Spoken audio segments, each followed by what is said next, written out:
In my heart, I'm not my mind.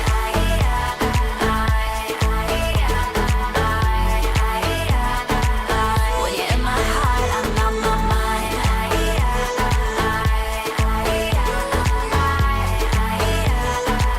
When you're in my heart, I'm not my mind. Baby, you love the attention. You want the control. Hey glammers, this is Leslie and I just got my new April Morphe Me brushes.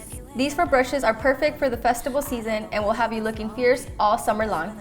This brush collection has an angled brush, crease precision blender, flat angled contoured, and tapered powder brush for the ultimate spring fling glam.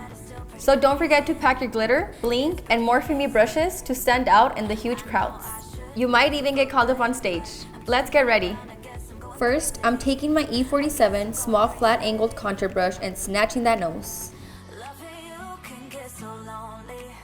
Then, with the R2 Pro Tapered Powder Brush, I'm going to bronze up my face for that warm festival glow.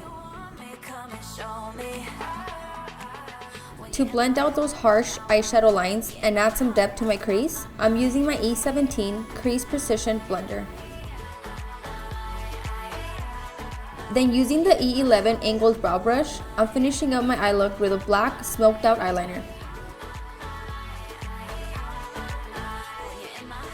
Before we head to the festival, make sure to tag LiveGlam and hashtag MorpheMe to show everyone your spring looks using your April Morphe Me brushes. What's a music festival without super cute selfies? Stay glam!